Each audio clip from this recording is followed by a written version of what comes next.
What's up guys, it's your weapon of choice, the Omni Blade here with you guys, another top 5. This week we're going to be looking at my top 5 red mages in this game. We gotta go through all of them. I figured I'd start with the red mages just because, why the hell not? The only criteria for a unit to make it on this list is that 1, I must own the unit in question, and 2, I have to like them. That is all it takes for a unit to be on this list. So without further delay, let's get into this week's top 5.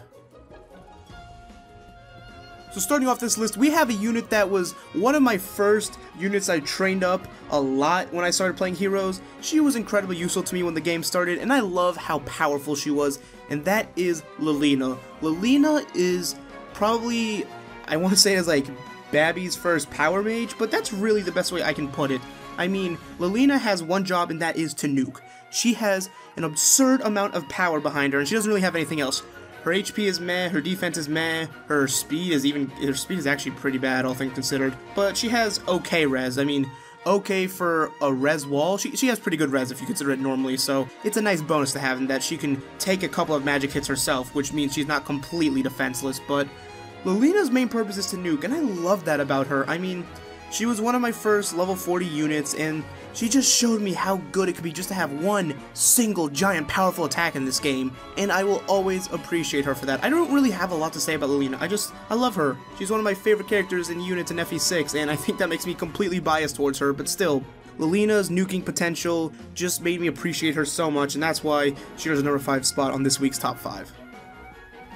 So the next entry on this list is quite literally, at the time I'm making this video, a unit that is unique in itself, for he is the only red mage cavalier in the game, and that is my boy Leo. First off, with Leo being a Norian royal, I automatically have to give him plus 20 points, so I am biased towards him in that respect, as I love the Norian royal siblings, some of my favorite characters in Fire Emblem. But even still, Leo is definitely a bit of a weird story for me, so I forget how I summoned him completely. All I remember is that he had a terrible IV spread for me, and that he had plus speed and minus res for his Boon and Bane. So I looked at that and I said, okay, can I make this work into a doubling tank? And I realized the answer was yes. So since Leo only has 25 speed with a plus speed boon, I decided to give him speed plus 3 Sacred Seal, which gives him 28, so that's okay speed. I coupled that with Darting Bow 3 so that he hits 34, and then if you combo that with cavalry buffs, you can hit up to 44 speed on player phase with him. And thanks to his natural quick repose 3 that he comes with, you can use that so he can double on enemy phase because he has really nice bulk, so you can actually take a couple of hits as well.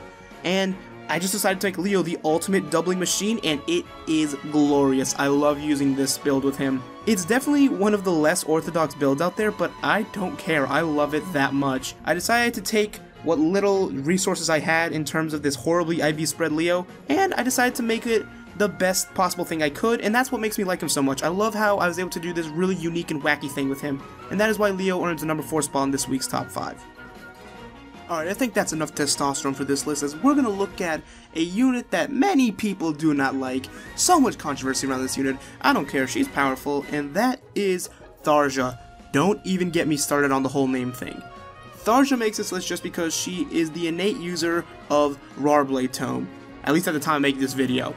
There is only one unit that has Rarblade naturally, and that is Darja, and that in and of itself gives her vast amounts of utility compared to any other unit in the game. I mean, Blade Tomes. Blade Tomes are just so powerful because of how busted they are.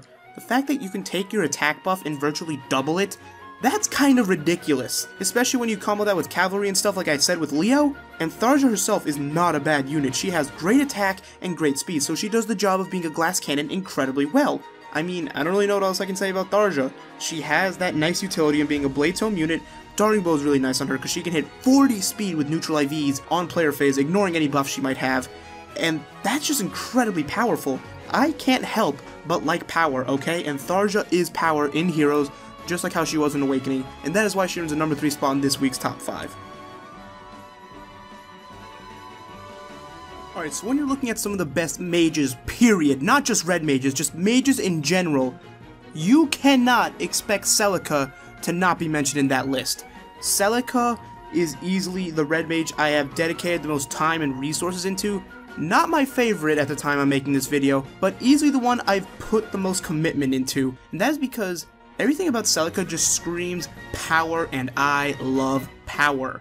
Celica's already a great glass cannon as is. She has great attack, great speed, horrible bulk, so you just want to focus on her offense. But it's the fact that her natural tome, Ragnarok, lets her capitalize on that offense that makes me love her so much.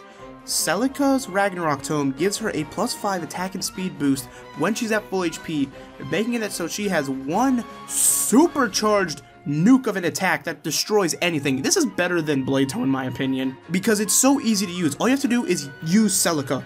First attack, easy, free Ragnarok boost, and I love that. But what I like about my Celica is that it's a unique build for Celica units, but it's a rather generic build in which that I use Fury Desperation, because when you combo the penalties from the Ragnarok boost and Fury, that puts Celica in an HP range where it's low enough so that she can automatically use Desperation after the Ragnarok boost, and with her incredible speed, comboed with the Fury, she doubles a lot of things and continues her fantastic nuking potential.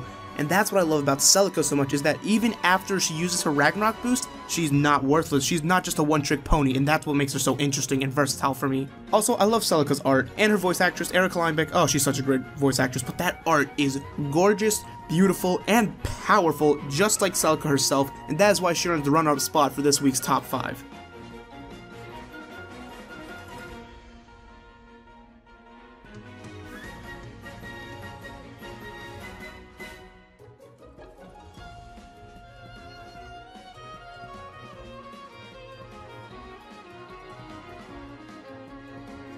Now before we get to the number 1 spot in this week's top 5, we have to get through a single honorable mention this time. I know it's rare for me to only have one, but with red mages being in limited quantity, I think it's kind of fitting that I can only have one honorable mention this week, and that is Arvis.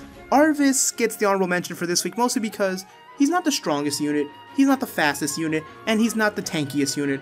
But what Arvis lacks for in a dominant stat, he makes up for with uniqueness, and he has that in spades. With his Volflame Tome, he can debuff 3 separate stats of enemies: attack, res, and defense with his natural defense ploy skill. Combine that with his recovery ring, which is basically just renewal 4, or just renewal on steroids. He becomes one of the most unique and versatile units in the game, and I can't overlook that for a list like this. So that's why Arvis gets the honorable mention. Without any further delay, let's get into this week's number 1 entry. Now, if Celica isn't my favorite red mage in Heroes, who is it? Well, sorry Katarina fanboys, I gotta disappoint you because my favorite red mage in Fire Emblem Heroes is Sofia. Sofia highlights the utility of skill inheritance, and that's why I love her so much. Before skill inheritance was a feature, no one used Sofia. Sofia was deemed as a worthless unit that just no one ever bothered training up, even as a joke. However, Sofia with skill inheritance becomes a completely different beast, as she has pretty good attack. I think it's better than Celica's base attack, but she has low speed and okay bulk. However, thanks to skill inheritance, you can make her one of the best anti-meta checks in the game with Raw Raven Tome Plus, Triangle Adept, and Bowbreaker. It's a classic build. I use this really early on in the meta to counter Talk Me with my Robin, but with Sofia, it works so incredibly well, as she can counter green mages, axe units in general, counters archers. She is just such a powerful anti-meta unit, and that's what I love about her. Skill inheritance has made Sofia versatile beyond belief for me. It takes her attack, puts it to good use to counter other powerful nukes that don't have good defense, which she does. So effectively, she's a nuke that actually has bulk to back herself up, because she has good defense and good resistance, and with things like breaker skills, you don't need to worry about her speed, and that's what I love about Sofia. Skill inheritance allows you to take her weaknesses, patch them up, and give her new benefits and bonuses that she did not have access to before. And that is why Sofia is my favorite red mage in Heroes. And that is my top 5 for this week. As for next week, I don't know what I'm going to be doing yet. Just know it's going to be either blue or green mages. As for which one, I'll probably just flip a coin and decide that way. But let me know your guys' favorite red mages in the game in the comment section down below. And let me know if you agree with my list or not. With that all being said, guys, I'm going to get up out of here. And I hope you guys have good luck in your summoning sessions. Peace.